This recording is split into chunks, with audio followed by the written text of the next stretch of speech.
og en maver som møtte etter forstående da kom han fra arbeid, han sier til at folk som finner Nye Testamentet, først King James Nye Testamentet, de sier til at sjur lagt året træt.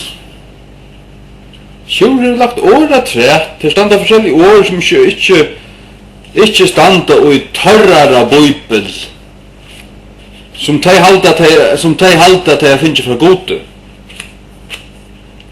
Nei, jeg har ikke lagt året træt. Årene som standa ui her, de akkurat de årene som standa ui King James. Det kan si der, jeg har ikke funnet på å lagt året træt.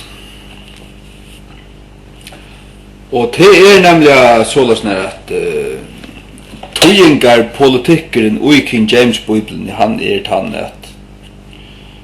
at årene som standa bøyn, de år som ui textus receptus, og de årene som standa ui skraskrift, de år som tar hava lagt at træt, fyrir at setningen skal gjeva møyning og enskun.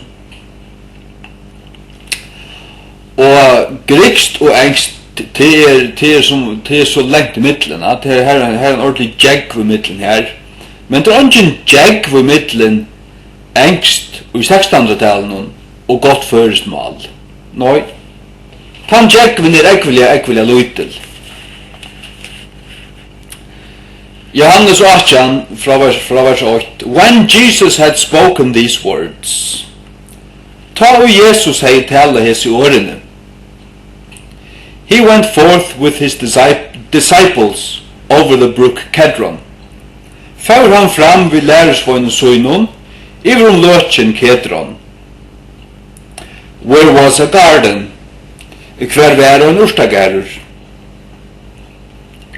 Into the which he entered, inn i kvann han fær, and his disciples, og lærersvøyner hansara. Vers 2. And Judas also, og Judas òsene, which betrayed him, som svoik han, knew the place, kjente stegi. For Jesus oft times resorted thither with his disciples. To Jesus oft sinnes løyta i her vi lærersvøynun søynun. Her 100%. Ikke år lagt at rett, ikke år utelete, år, en lærersvøyner en lærersvøyner, a bruk til en løker, a garden en urstagerur, og så videre, a place til a plass eller sted, resort til a løyta, og så videre. Det så øyelig enkelt. Og when Jesus had spoken these words, man kunne sagt, ta Jesus har sagt dette, men det ikke vil lukka godt, som bare sier, ta Jesus har tala hese årene. Man talar året enskun, man talar vel saktans òsni året førskun. Ja. Og setningar sånn at du sier 8 år, så sier du et annet år, og så tar du sagt en 6-6 år, så en setningar her. Og de årene saman sier nekka, og sier det nekka enskun, så sier de somme årene, altså de somme tilsvarende førskårene, de sier vel saktans akkurat det samme, bare av førskun. Det kan ikke være omklære enn det samme. Og til aller fleste setningene kunne godt tøyast bare år for år, altså. Simpelt enn. Til skjøttan du støytet i omkring særlig malisko, du vorst at jeg hatt det, sånn sier man av åndsskolen, men vi sier at det øves jo førskolen. Ja, så gjør man det. Så tøyer man der ratt. Sånn at det betøyer akkurat det rette. At det sitter akkurat, at messingen 100% rødt. Når jeg sier til at jeg har ikke lagt året rett, men jeg har tøtt årene som stand i skraskrift.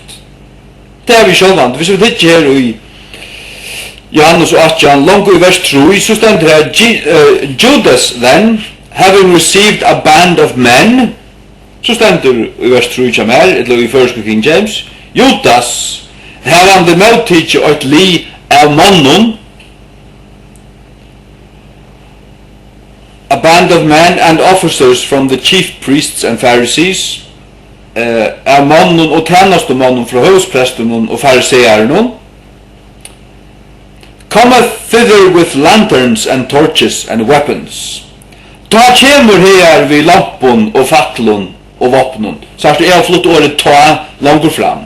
Judas, havande mottidje at lia mannen og tjeneste mannen fra høvdspresten og fariseeren, ta kjemur her vi lampun og fatlun og vapnun.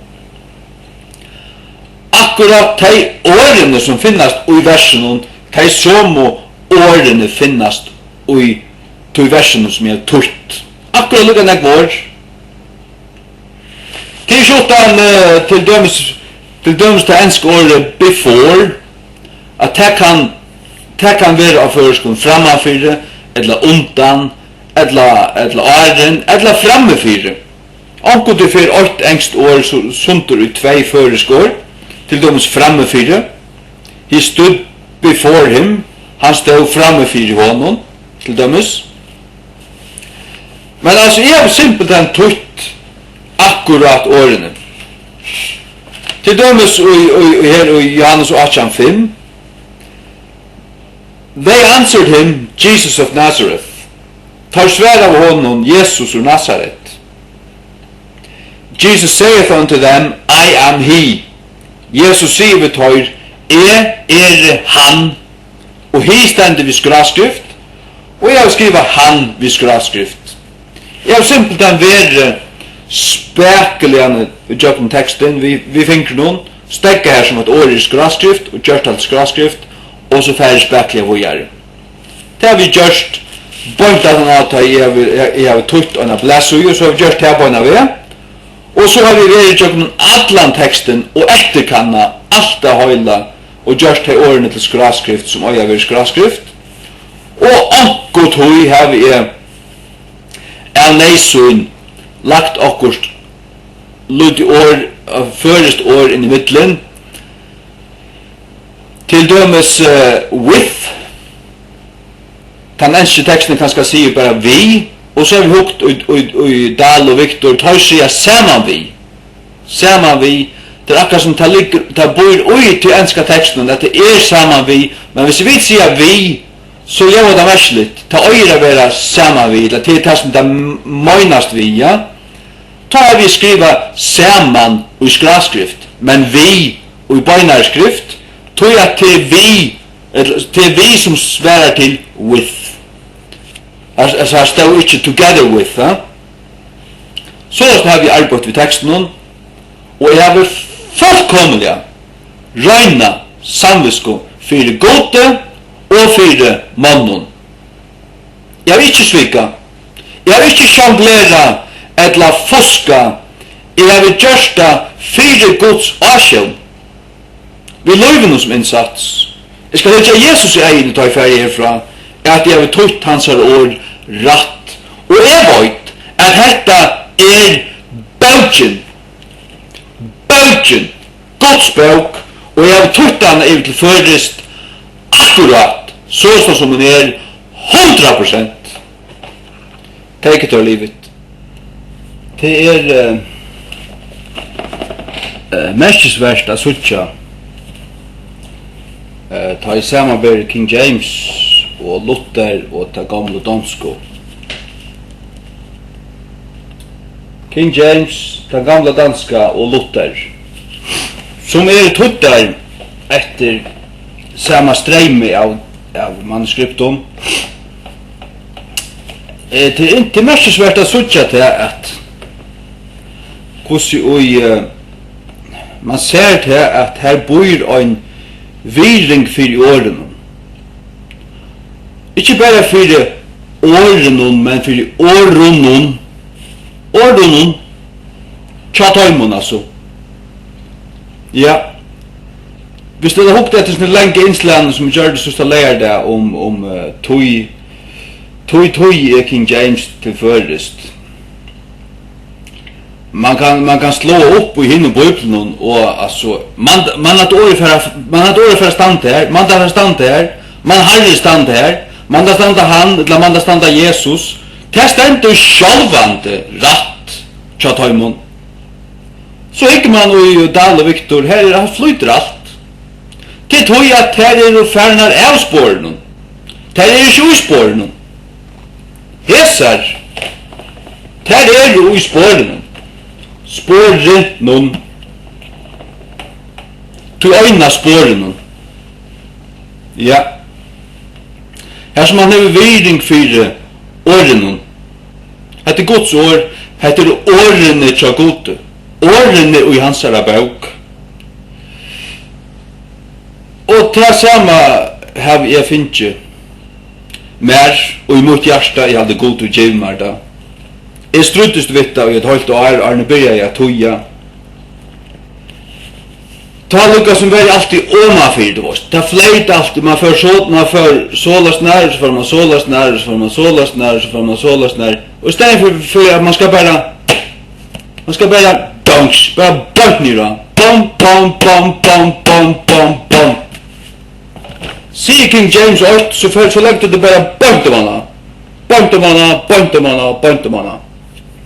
Du slats inte besöjna. Du får inte snicklande handhaven, du gör det just slats nu. Och det skilst vid att ha tryckt årene och jag äntar differentiera årene. Valt alltså ordentliga gröpa djupt. Det förska året ska täcka det enska året 100%. Och det blir till. Och här som först du vill fattakt här är land för islandskon och svenskon och norrön och jag har som den tampa först med all. Jag dog i isländsk flautand, jag bor här 20 år. Och jag bor i Hetland i 5 år. Ja. Nej, så att jag kan bära högt i högt. Och jag kan, alltså här stämter och här förska King James. Och det är akkurat vad det är. Och som även som kritiserar mig av hem, alltså jag spurte han, ja, förstände du bötterna? Förstände du? Vad säger här som säger att det är lagt att rätt och så? Vad säger dig? Kan du läsas? Ja, det är förstånd allt. Det är inte troblagen. Att det inte förstånd det. Det är inte troblagen. Troblagen är någon annan, jag vet inte vad han är. Jag har fallit alltså. Det är stoltlögget jag tar imot. Hvis du spurt mig. Folk hade säkert att är öliga stolter. Nej, jag har inte stolter av. Tutt en bok år för år, det kan inte vara simplare. Ta det då malet, att tog år för år. Och så att han har kanske, här som det nejot, flytta på åren så att det kan skiljas av tog malet, men alltså ständer herre. Det ständer Lord, så ständer herre i förskap. Det är så 100%, ständer Jesus, så ständer Jesus. Alltså här är ständer Jesus Kristus, så ständer Jesus Kristus. Och som jag ofta har sagt för att hever folk hova rösa sig upp och i krydje mot King James bibeln. Så vill jag säga att det är viktigt att det är rönt nu i 400 år. Och det är en rönt. Och hon fattar inte. Då hon är Guds bok. Men hinnar kommer smälta som en slummet ur snickler av en stodgepanna. Och sticka och färra ner i hjörna och blöva till tö. Det kan det färra. Det är böckerna som har perverterat Guds år och jonglerat vitta och bara haft det som bäst blir till. Bara som bäst blir till. Det kan man smälta. Och stinka. Men en år för i år tøying av King James här som man ändå hever Luthersa bibel och ta gamla dansko och hever vere och hukt och ta gamla isländsko ösne. Och en slik år för i år tøying här som man har differentierat årene och tøyt fullkomlig 100%. hon stendur alltså. Hon stendur. Ta veit det. Som det stendur tutt etter King James Bibelen i AV 611. Samanbering og raføring vi, og tilstolan at opprunalig Luthers heilige skrift fra 1545, dansk og kong Kristiansen satta Bibelen fra 1640. Hon kom ut i 1640, men hon var tutt fra 1632 og fram etter. Østlandske og Guðbrandsbibelene fra 1544 omframt verande føreske tøyingon. Og det som menes vi verande føreske tøyingon, det bare til at jeg refererer til, altså finne til rette årene, hitt jo i her, hver år jeg har brukt, altså. Det bare til å hjelpe seg et tøya King James. Jeg finner til rette årene. Og her var det for kjærste år, så kan det ikke brukes. Men omkring det her var det rett år, selvvante. Men det altså en 100% tøying av King James i vil førest. Og ja. Til det. Amen. Og hva så fidosen vi at tøya altså alt og få det så nøyaktigt og fullkomlig lykka. Altså, jeg sier som så, King James, Bibelen maler en mynd her, og ser sånn her ut. Og så har vi tidlig til myndene, og maler en mynd her ivre, av føreskon, og hun bare en fullkomlig lykke, altså. En spekling. Det faktisk akkurat det samme. Akkurat det samme.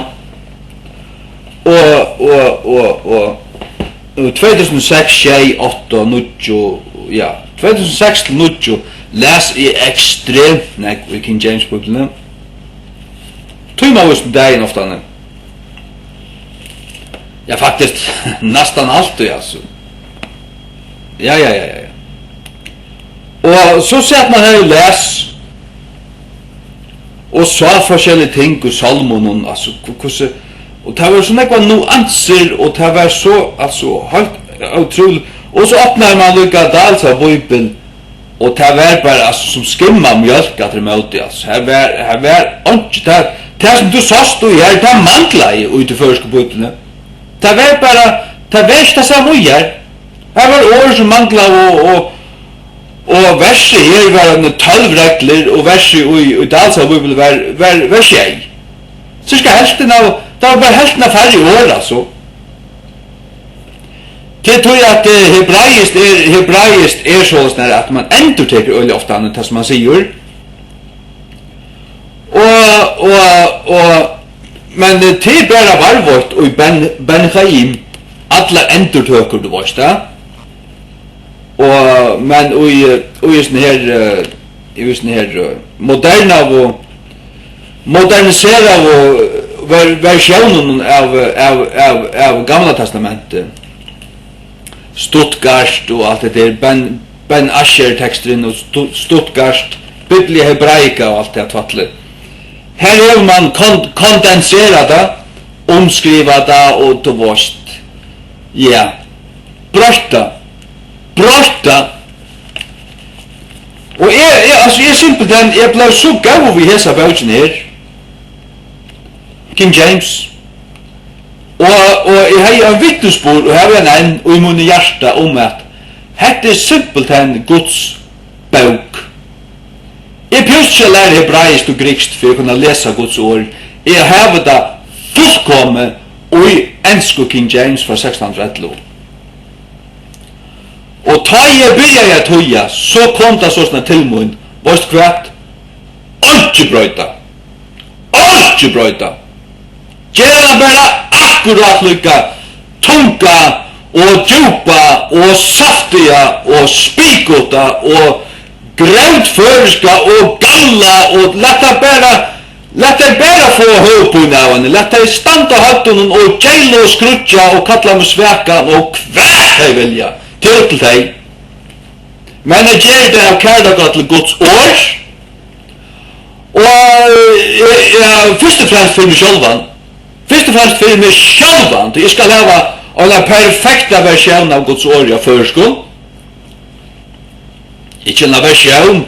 Ta det et eksakt kopi, så hever du Guds ord, så det ikke en versjon. Hetta ikke en versjon av Guds ord. Hetta Guds ord. Originalt. Fullkomlig originalt.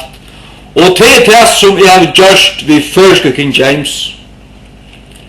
Simpelthen. At lese du et vers ut i ensko. Og du sørst okkurst fantastisk, okkurst en nuanse og en dypt. Du varst, altså, Og så, hvis du så åpner førsko, og leser det her, så skal det samme finnast.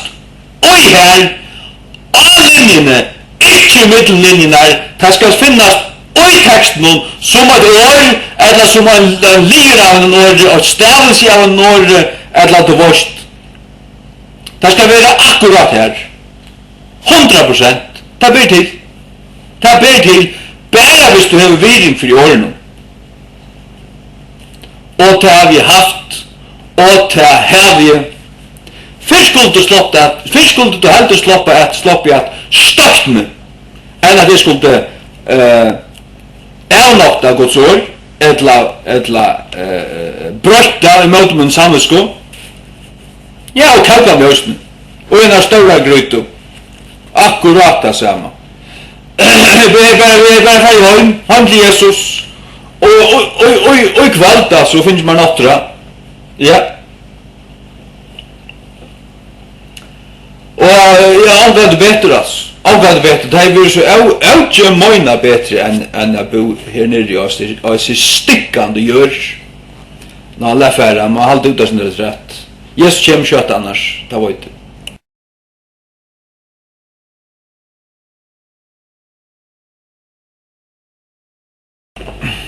Ja, gern. Heter andre av Bibelen og Jamar. Heter han som bruker til å studere i. Og hon hever Brøya Marko. Særst neggplås nya fyrir. Og man fyrir teksterne pikkeløytel. Du sagt hvordan det åpna seg ut, da? For jeg lemmer lett så hun natt og hun fratt horen her. Ja.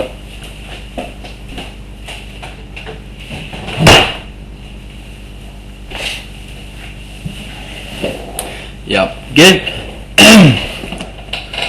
Og ta altså, jeg har penner i alle mulige farvån. I heie, nå er det utbrenter sammen. Men ta I studera så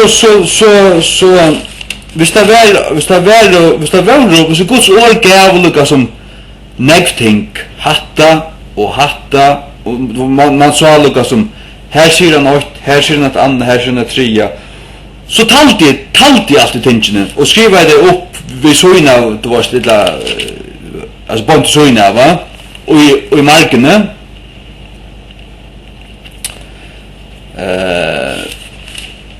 Du varst. Og som regel var det tjei oppenberingar. Tjei, etla 20, etla 12, etla 21, etla 24, jeg sa det.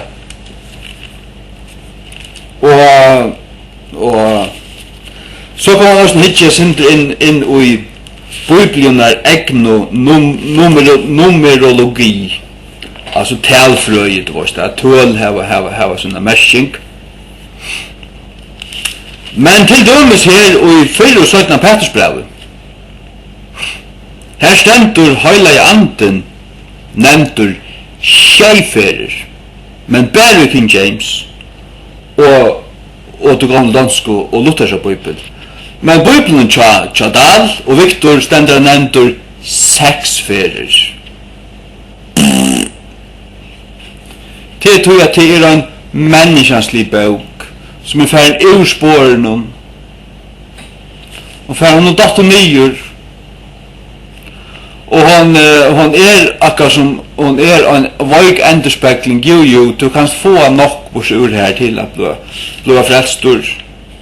Og du kan suttja Jesus, den lojande tænaren, du kan suttja han, og du kan suttja krossen, men nekka perfekta bibel hev du ikke her.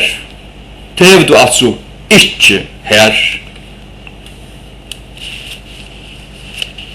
4 Petrus brev 8:2. Heilig anden han halkar. 4 Petrus brev 8:11. Heilig anden syner okkur luter framan undan. 4 Petrus brev 8:12. Heilig anden partner saman vi okkur, og i tennast og i at pratika året, eller gledeboskapen. 4 Petrus brev 2:22. Øynans jøknun heilig andan det møveligt at vera lujen sannløyganen til at rønsa salena. Og til her, nummer 4 her, 4 Petrus 2:22, som ikke stender i Bibelen Shadal og Victor, for har ikke through the Spirit standande her. Her stender King James, seeing ye have purified your souls in obeying the truth through the Spirit. Det er der utelate, tøytar av at tøyta for kjerstu Bibelna, for kjerstu tekstnar. Og kjenner du Bibelna og et pippelut så varst du til at God arbeider i skjeion, han arbeider i skjeion, det er en fullkommen bok. Jeg har enda hørt til at i tekstus receptus, det var omkring russiske avfrelste matematikarer som hadde hukt i den hebraiska teksten, og så hadde omkring tatt opp det at alt kunne døylast sundur i skjei, alt som det var. Og så hadde det også tryggvande men hukt etter turratta teksten, noen tekstus receptus, og tar funnet der tog at fra tog Jesus byrja å fortelle et luknelse, inntil han var livor, tar talte årene, og det kunne bytas til skjei. Hvis du så prøver at differentiera sagnår, løysingarår, fyrisagner og tjaår og ditten, da døyl alt sundur, så kunne alle flokkar kunne bytas til skjei. Alt som det var. Og hvis det så var ulike som sånn år som ikke fotløyne og nekka flokk, så var det i østene skjei. Alt som det var kunne bytas til skjei. Og tar opp du på Markus 16, 9-20, som manglar i Vatikanus, og som Dalstakkalen setter klomper og han hever så bare 636 vers i Markuset, til å si at Satans og Bibelen han kan skøyna seg vi nere i helvete. Det er ikke til at jeg i møte Dal, eller i hans etterkommere, hans slekt, eller nekka som helst, det er ikke til å gjøre. Jeg berges bare for i årene. Og jeg heter perversjoner av Guds ordre. Lukka nok som jeg heter fæna sjálva. Du er bare han som kan gjøre det. Inspirera omkring til at utelata ting i Guds ordre, det kan bare djevelen gjøre. Ja. Og through the Spirit skulle hitje dansk og Bibelen av Bibelen det stender her, 4 Petrus brev 8:22.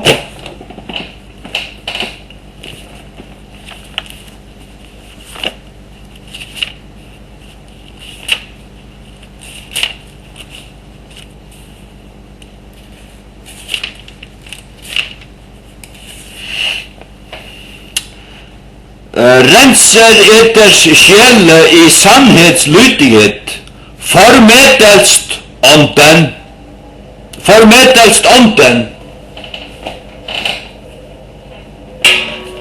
Formedelst til et gammelt angstord, det kunne være tøtt til omveis, eller omløyes andan. Luther, 1. Petrus, kapitel 2, und Vers 22. Nein, Kapitel 1 und Vers 22.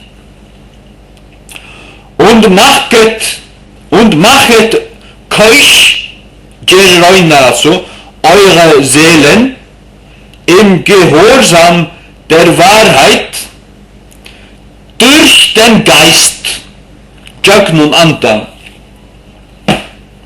Sjálvan det stendur allt í her. Og så hefur du tjei åpenberingar av Heilige Andan og i 4:17 Petrusbrevet. Men 6 og i Bibelen så daler Viktor. Jeg skal gjøre det kun nummer 5, 6 og 6. Nummer 5 stendur i 4 Petrusbrevet. Kapitel 4, vers 18. The Holy Ghost quickens us. Heilige Anden lukar okkom. 4 Petrusbrevet 4, 14. Heilige Anden kvilur på okkom vi vera HR for navn Kristus. Og så det 17 Petrusbrev 8:21. Heilige Anden rører okkom til at tala Guds ord. Han rører okkom opp, så rører vi okkom til at tala Guds ord. Så du tjei åpenbering av Heilige Anden i 4:17 Petrusbrevet. Og hvis du først til Efesusbrevet, så ser man skillig her, når jeg sier til her for at de skulle få det inn i knotjen, at King James perfekt, hon Guds ord, og til Bibelen som fjerna, sånn at Guds ord ikke oppi til perfekta skjeitalen, men til nyrja 6-talen, til ber vittnesbord om til at det Antikrists Bibel. Det døsne. Det tøyt Vatikanus, som Bibelen som paven øyer nere i kjattlaren til seg. Vatikanus, og når kattlet etter honom, hun ble avstøv i 1444, og brukt til tøyingene av Dewey Rhymes Bibelene, som kom ut i 1620. Og det hatt skramble som underliggende atler satans perversioner av Guds ord som kommet ut 1881. Og djevelen kan skøyna seg ut om det i helvete, atlun samlun. Altså atlun tar man 300 enske bøyblen som kommer ut, enn ta ESV, NIV, NASB, heila skramble, blekkata nyer i høyta helvete, det ikke Guds ord. Hette Guds ord. Og altså nu det til at jeg halde hesa bar opp. Og jeg sier ter i spåren, altså ter i spåren, men hentan altså King James hon polera sådana att hon skunner alltså då visst. Alltså hon för det första autoratta texten och så hon polera och finstilla till att ombå till bestu atomen bestu. För det första en byggt av det rätta handritna. Men inte bara det. Så hon finstilla till att ombå till röjnaste atomen röjna och det bästa atomen bestu. Ja. Tog det lite på hon hött och herrar ovanför atlar där och hon som fjatlas och hinner lite och flautan i flauren atlar samlar. Ja, som jag säger, det smälta som en stinkande grönslumte snicklor och smältan i hjörna. Och jag säger det kun till att vi hittar bara bort och batukon att det har tryckt årene 100%. Och han lycka. Alltså hon bara lycka. Efesusbrevet. Här Heilige Anden nämnt tjejferer, 6 ferer i Bibelen så daler Viktor, som bara en Vatikanus tøying. Vidare för att gå till släck missu dår borstor. Så Darwin har inficerat allan heimen vid en darwinistiska tankegång till det att vi vet inte, vi må ställa på vetenskapen till att finna det här hur allt hänt, hur vi kommer här. Och så här att man har adaptera darwinistiska tankagångt inn i Bibelheimen, og man heldur til at hadde vi bare funnet opprunelig handrit, så hadde vi haft Guds ord. Det finnes ikke et øynast opprunelig handrit av øynar til øynaste bøk og i alle i Bibelene. Det alle leksjandunna til støv. Sannheten til han goder omgående misset år vekk. Han varvarta og i en hevi av manuskriptum, men så man standardisera det. Og hette standardiseringen av tog ratta teksten og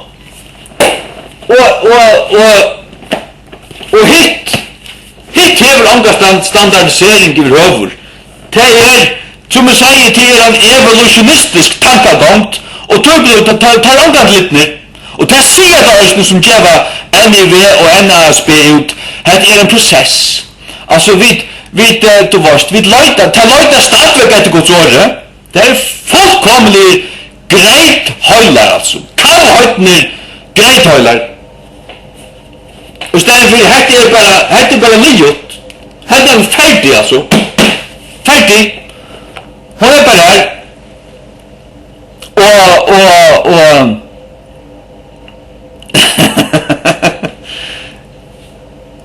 og det det samme som vi først King James skal si der, altså hun førte prentingar i august 2012 og ble så prenta, og så skulle det da prenta Møyra Atur og det var bare altså ikke 3000 brøytingar og en rikva avneion bare nærmere dama bedre hatta så får det sålasnar, så atter sålasnar, så atter sålasnar. Nei, jeg har rett av feinar. Og alt hit tar vel om avgjørst. Og det er ikke så, altså, først så. Nei, jeg behøver ikke. Hatt er noen, altså. Og jeg fann, det blir så 46 søyer skiftar ut. Det aller meste var kommafeiler, og semikolonfeiler og sånne ekka. Og stavfeiler, slæfeiler og sånne ting. Altså, og du hører det slett ikke. Det er samme bøtjen, det er bare en rønnsan, en rønnsan av henne. Og ikke annet.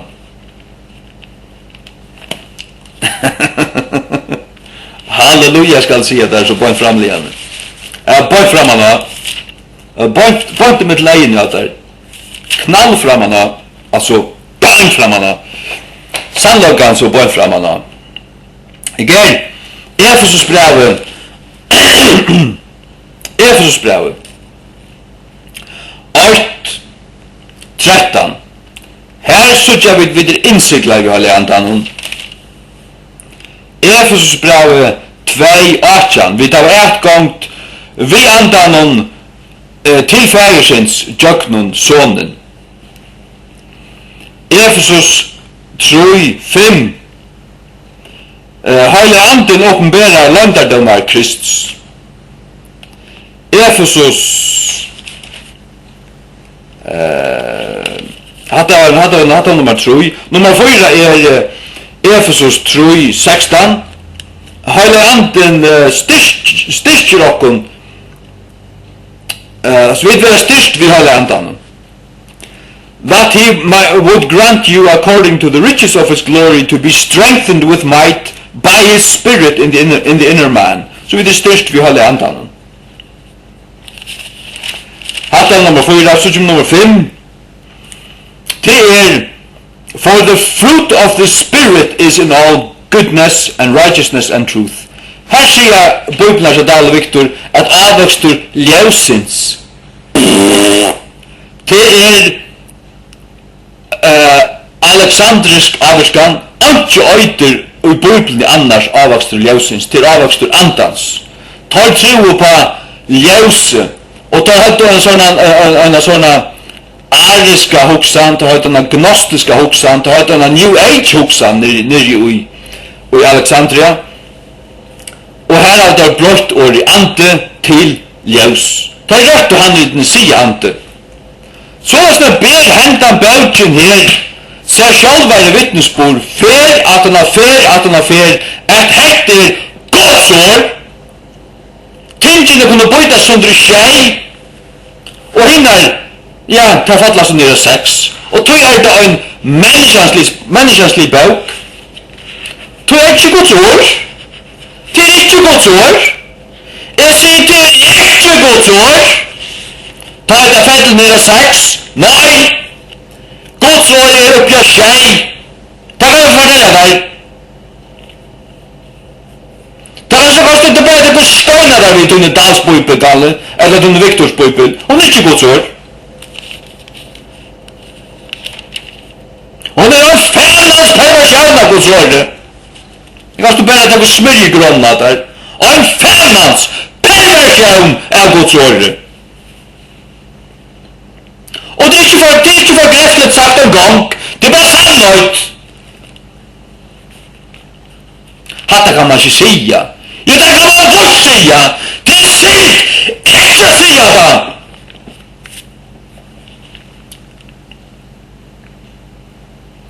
Ja, det er synd ikke sia da. Det er sannhøyt. Det er sannhøyt. Efesus brevet 5:18.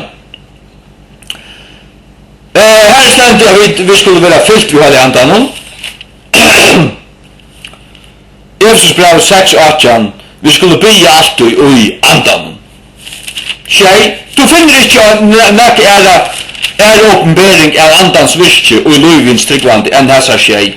Men da fortsetter Bibelen til alla 6 åpenberingar meg køyra hundan til, altså. Åpenberingar en menneske til Bibelen der man jo fjerna og pervertera og at det er lagt alt. Kom vekk. Og så det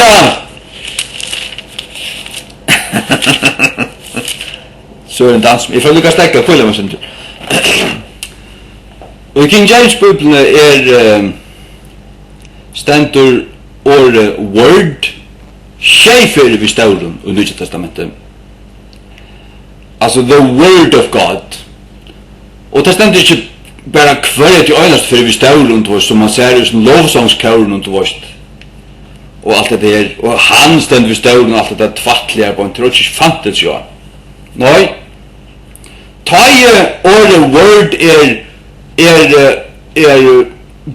beinløys ta uihalde komna ordet. Ta uihalde komna ordet. Ikke ta Guds skriva i ordet. Det løsne Jesus, men ta det uihalde komna ordet, som tja Johannes 8. In the beginning was the Word, and the Word was with God, and the Word was God. Her stender ordet word vi staurum. Og i Johannes 8:8 stendet det trutjafyr vi staurum, og i Johannes 8:14 stendet det øynafyr vi staurum, and the word was made flesh, ja. Og i 1. Johannes 8:8 stendet det øynafyr vi staurum, og i 1. Johannes 5:6 stendet det øynafyr, og i åpenberingen 9:13 stendet det øynafyr. Og atlas her skriva av Johannes apostle, Johannes evangelium, Johannes brøvene og Johannes åpenbering. Han han som omtaler Jesus som ordet, og han gjør det skjellferdig, men bare i King James, ikke i Bibelen. Tjata alle Viktor, her gjør han det 6 ferdig, ja til helvets vil lort noen. Du hørte meg vel, og det burde ikke vil jeg sige. Jeg skjønte deg nyer, at det ikke godt år.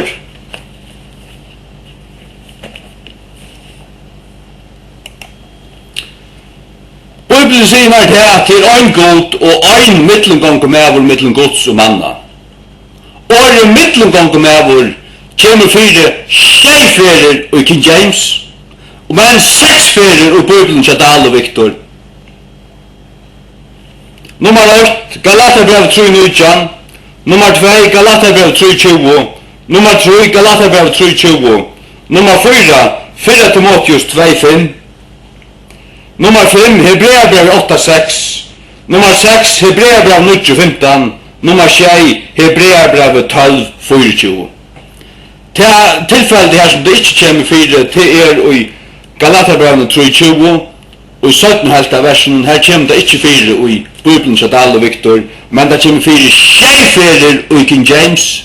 Det vittnar for meg om til at hånd er Guds ord, hinnar er jo Bibelen til Pavanon og Satan.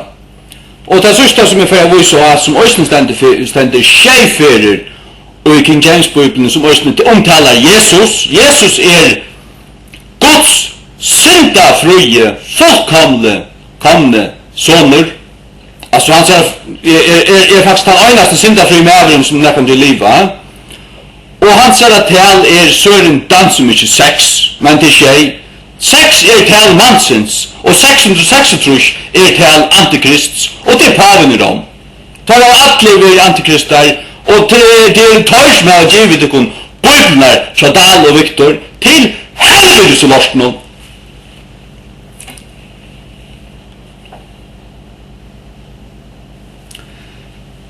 Etter skipan Melkisedeks stender skjeiferer i King James-bøyblene, og det er noe som er omtale om Jesus. Han er høvesprester over, innsetter etter skipan, etter skipan Melkisedeks. Første fyrta stender er i Salma 124, her stender det profeterer om Jesus. Så stender det i Hebreabrevet 5:6, Hebreabrevet 5:20, Hebreabrevet 6:20, Hebreabrevet 6:11, Hebreabrevet 6:16 og Hebreabrevet 6:21.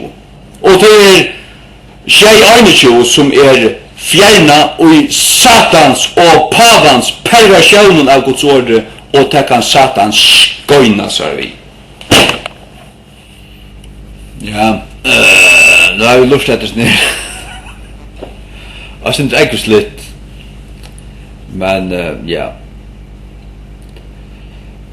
Nei, jeg kan ikke perversjoner av Guds ord for bøybler, og jeg kan ikke forsvære det. Jeg kan si, ja, men hette er det beste, og hitt er bare, nei, er det perversjoner av Guds ord, så kan Satan skøyna seg vidt i det svartaste og høytaste helvete. Og de som har perverteret det, de kan bare fære til helvetes. Clement, Oregon, Philo og Westcott og Horst, de står ikke alle ned i svartaste og høytaste helvete. Jeg garanterer det ikke det. De har også på Hitler, Stalin, alle her, Ceausescu og hva var det. De har alle hugga seg da uilar nede. Det er hva de skjer. Jeg vet hva det Guds ord. Jeg vet hva det Guds ord. Og jeg veier Guds ord ved mine løyve. Og jeg har alltid ikke perversjoner av Guds ord. Vi har haft tver perversjoner av Guds ord. Og i alle 20. alder fargen. Og det kunne baptistene i landet bare gnutjen i egene til det ble blåreg og blåsprangt. Men jeg sier det om sannløygan. Jeg sier det om sannløygan. Anker Mære skriver til morgen for en 2 år siden, Anker Baptistor, han er tøtt, og når han er vært tøyere til nekkun prætikomannen, og han er omkant opp det nekran mål mellom Bibelen til Victor og sønne Bibel. Nei, Bibelen til Victor og King James. Jeg skriver bare at så var han blindur og bøyter lagt landa. Ja, jeg var blindur. Folk do ikke suttja nekka som helst. De do ikke suttja at det er imonera. Og om du så, hvordan du så forklarer det, så skava det i divida. Men jeg må si som at jeg er planta av King James. Jeg stand inn i King James. Og jeg hittir over at hinna på føresko, og jeg sier at jeg standa lengt borte fra sandlagene. Det standa lengt ute. Og jeg vet at tar første som kjenker mellom beinene av meg, tar jeg god kattleim og jeg får i gang til at her. Tar første som som jeg sier kjenker mellom beinene av meg, tar standa stadigvæk planta i og Victor. Og tar du bare ville haft Bibelen som Victor, og bare haft henne lukka som rätta på bara just bara inte bättre och så man tar här en darwinistiska tankegång. Ja, alltså ja, här ständ i första Bibeln men King James säger. Och därför ja men nu har vi King James. I have King James av förskolan. Så det är inte mer vad King James säger. Alltså I have King James av förskolan. Jag språk för någon öron.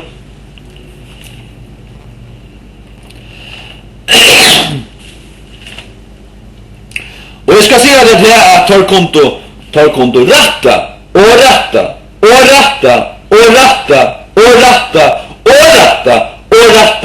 Och jag sa böckerna och tjejer, eller känner du rätt så är det gjort 6 år, inte tjejer. Och hon är allgantoj kom jag mal. Allgantoj. Händerna tog år för år efter henne som Guds år. Tog händan ösene Guds år. Du har akkurat lycka. Och där blir Bibeln till Viktor och Bibeln till Dahl allgantoj. Och känner du rätt så kommer det inte att böta på där. Det kommer bara bli värre. Och som jag säger, det kommer smälta som en stinkande grönor. Snickler och smälta ner I hjörna. Och älska och förska King James. Det kommer stanta. Och I 1000 år trätt. Och långre än det att Guds år evigt. King James av 1611 Guds år kvärt hon så förska King James ösene Guds år till hon akkurat lycka. Så det här vad Jesus hjälper mig att göra ändå oss ner, göra lite på allt. Men nu har vi sagt om det. Och det var ganska inte gräffligt. Och Anko ville sagt att det banna ist. Hade inte bannast. Jag säger till helvetes vi lost någon. En bibel som Satan har perverterat. Nej. Jag kan inte anna. Jag kan inte älska det här. Jag kan bara hata det. Jag kan bara hata. Tror jag att jag älskar det sanna. King James, tjej. Det är Guds bok. Förska King James, tjej. Det är Guds bok. Jesus Kristus, han åre, tjejförer. Alltså det är hållt kommande åre, tjejförer. Han mittlengångmäveren, tjejförer. Och han prästeren efter Melkisedeks vise, tjejförer.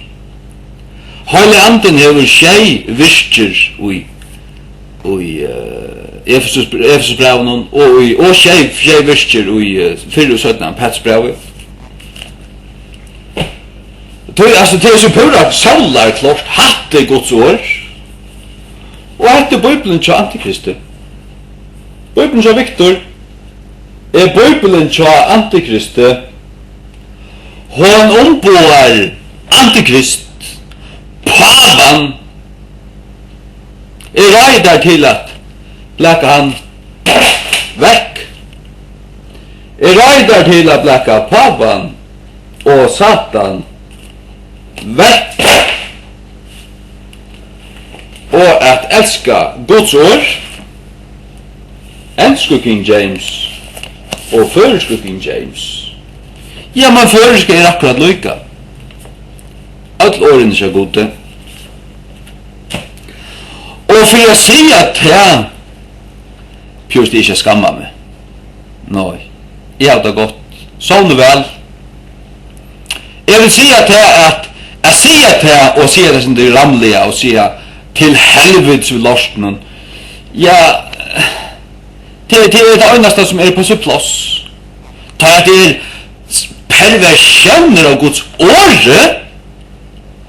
God och lite så då haglig en sitt namn.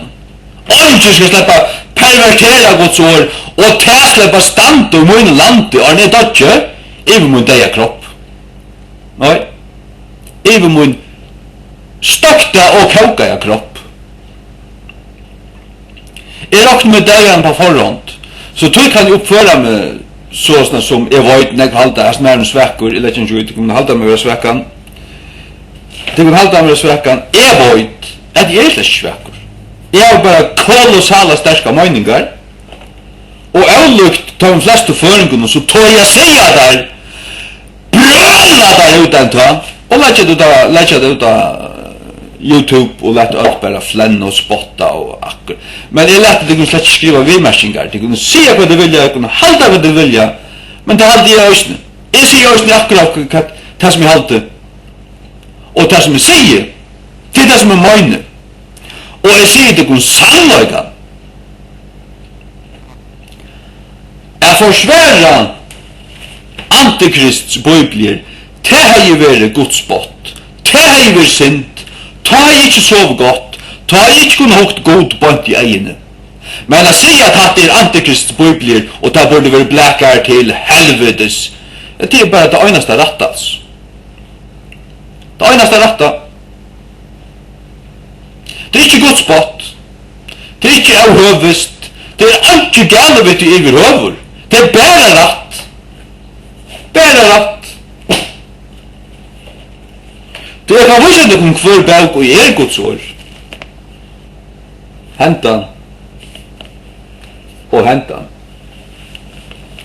Og hvis du påstender til at hentan er feilande, og sikna nøyde, sier man så hver.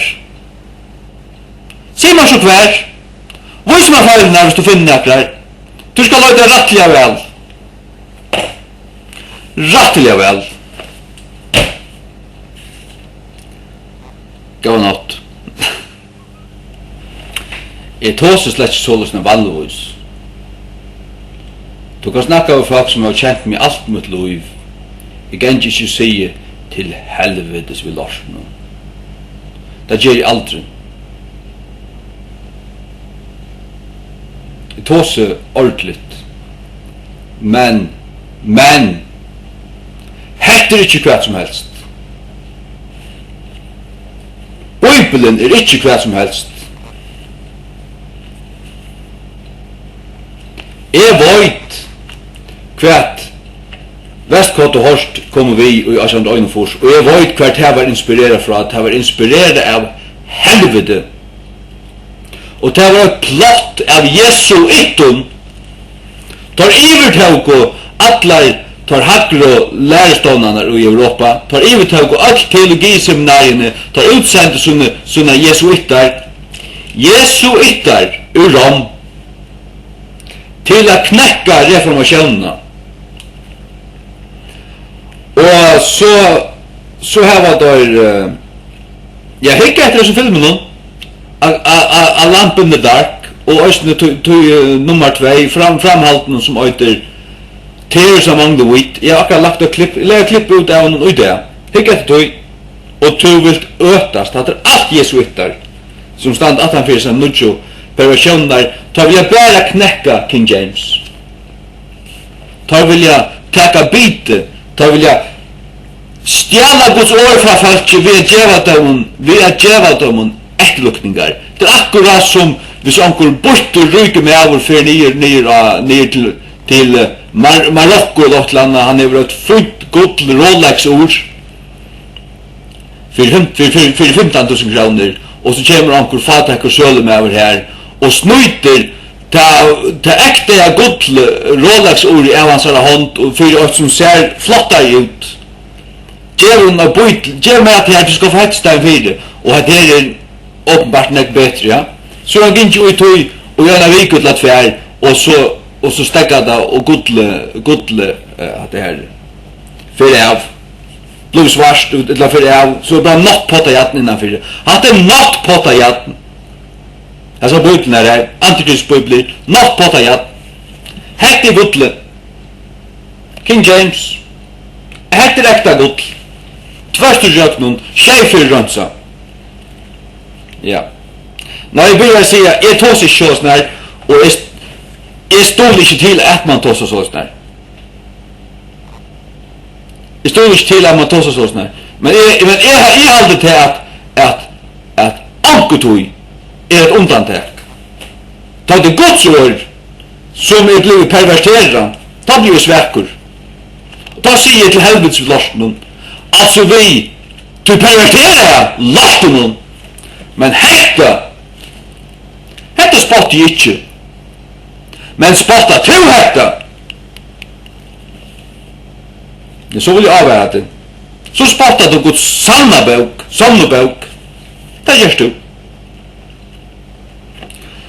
Og jeg håper du er ferdig å sutte okkurst. Jeg håper du er se okkurst i kveld. Jeg sier det sannløyden. Jeg er ferdig at enda vi salma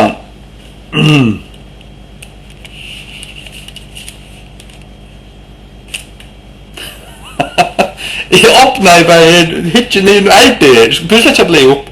Jeg kom til meg. Jeg leste salm 132 til endans. Og nå hitjen i rata til. Jeg har aldri god med å være med meg. Det er han fakt, for jeg vet det godt. Men jeg er ikke fullkommen. Det er slett, det dreier seg ikke om meg. Altså, med her, at han kan ikke ha tøtt bøyblene. Jeg kan ikke takke møtes bøyblene. Han tåsast til hjertas med den. Ja, så hekker du på mennesker. Du skal ikke suttja meg. Du kan skøyta av meg. Gjør så vel, skøyta av meg. Men elskar Guds ord. Du kan sige hvert du vil til meg. Du kan kalla meg antikristus du vil. Give it your best shot. Jeg kunne ikke fløyta meg rata. Psalm 132. I will worship toward thy holy temple and praise thy name for thy loving kindness and for thy truth. For thou hast magnified thy word above all thy name. Du hefur gjørst størst navntutt oppom alt. Nei, du hefur gjørst størst, eller størgjørst, årtutt oppom alt tutt navn. God hefur litt sitt år oppom sitt navn. Guds navn er høylagt. Det er høylagt. Det skal du ikke misbruka. Det er bån nummer 2, eller 3. Nummer 2. Alltid. Men han sier han er litt sitt år på sitt navn. God setter sitt år rettelig høyt. Det skal man ikke være lagt om. Det gjør jeg ikke. Ikke talinger om. Nei. Men om jeg sier til helvetes vidt du som Satan har perverteret av Guds år, ja, det har vi ikke ringet sammenskriver. All døyles ikke. Og glemte jeg å si at det var året ved stauren. Det stender ikke om det skjefer i King James Bibelen, og her som det mangler i Antikrists og Satans Bibelen til 1. Johannes 5:6.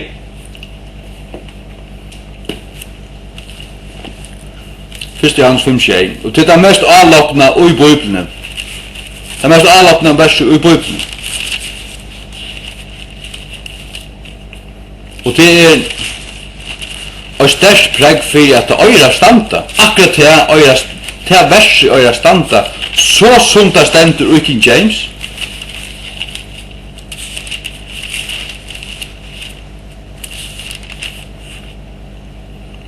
For there are 3 that bear record in heaven, the Father, the Word, vi stauron, and the Holy Ghost, and these 3 are one. Hatta verset stendur ikke i Satans av Bibelen. Men hatta stendur i gamle dansko, og så lott der, og så han det i King James, og først i King James, kanst du lukka ståle på. Amen. Det er at det er som det eggvistlige rommet her, det er jo rattelige. Det kan luknast vi hvis jeg anker gjør det sinne tunne bøtt, eller narskast tunne kone. Hva er det så gjørst? Rundt undan, spalt hampeligur, snakka vi inn i frost i røttene, eller er det tidsi ujan?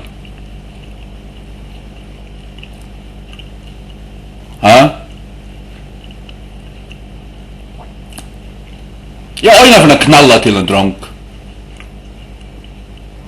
Han er som Josh inn av bøtt, og det var pur på seg plass. Jeg knalla ikke til ham, men jeg gav han en bakalåra. Så støyene kunne ikke engang takka seg av noen. Men jeg konger i Førjen, så blir det drypen. Det som gjør seg, det som misbruker bøtt, halshøgt, hvert han øynast i øynadøn. 8. mai. Det er det som vi snakker om, at jeg elsker Guds ord i morgen med egna kropp, morgen med egna navn, og takk om du bare smyr inn i grunnen av det. Det er ikke galt å tog, Nei. Det er så bra det.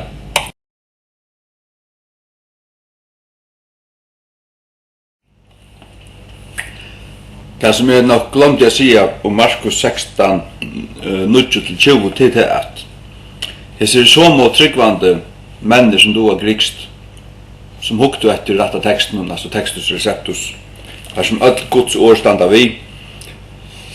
Tar der funnet av oss ned skeitalssystemen etter det heter skeitalssystemet sast i kjøkken alla bøyblene. Halt ned til minsta prikkar, til minsta år, så kan av der Markus 16, 9-20, til det er 8 avsnitt, som der sier, som der påstanda ikke veri utan fyrst som er kommet 17 i sorta. Det vet jeg da slett ikke. Det vet jeg da slett ikke. Det er bare til at jeg har funnet okkurs rettelig gammalt, her som det ikke stendur. Men det er jo søren dans som er fra Alexandria, her som det korrupterer av Guds ord, her som det slett ikke tro av opprørsene. Tro ikke atlum, tar som ikke tro. Men tro er her, tar kan av Markus 16, 9-20, og funnet akkurat det samme ui her, alt kunne brøtas ned til tjei. Det samlet tallet av åren døyles til tjei. Tallet av saknåren kunne døyles til tjei. Tallet av fyrsettingen kunne døyles til tjei. Tallet av lysingaråren kunne døyles til tjei, og så videre. Og til viser til at til pett er øysene givet av gode, innblåst av gode. Du er god til å lagt hatta systemet inn i året, du vet da? Hvis du ikke etter oppenberingen, så sørst du tar skjei innsiklene, tar skjei luranar, tar skjei kyrkjenar, tar skjei røyskalanar, tar skjei anglanar, tar skjei røddenar, det er alt skjei. Hvis du ikke etter Matteus 13, så er det skjei luknelser om kongadøm himmels. Hvis du ikke etter Matteus 5, så sier Jesus skjeiferer, men jeg sier til kom. Det var hårst, men jeg sier til kom. Samlet tale blir til skjei. Men Jesus hanker av krossen og sier han skjeiår. Skjeiår. Og det er altså Guds år til. Og fjerner du 8, så får du 6, og så er det ikke langt på Guds år.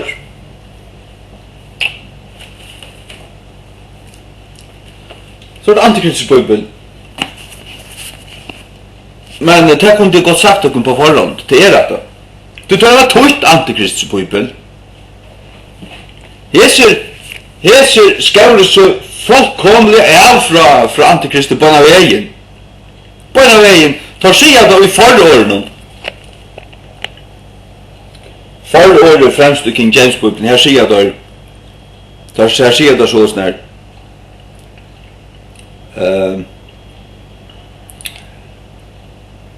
By writing in defense of the truth, which hath given such a blow to that man of sin.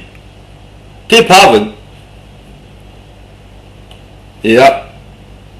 That man of sin. Tar skriva og tar sier det også 17. Ikke?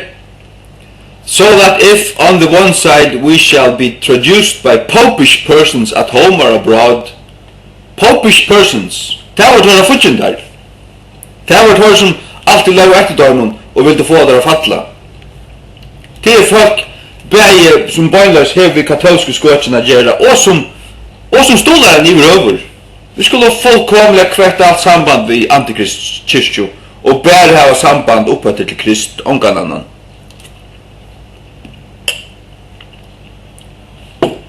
Amen. Det var det.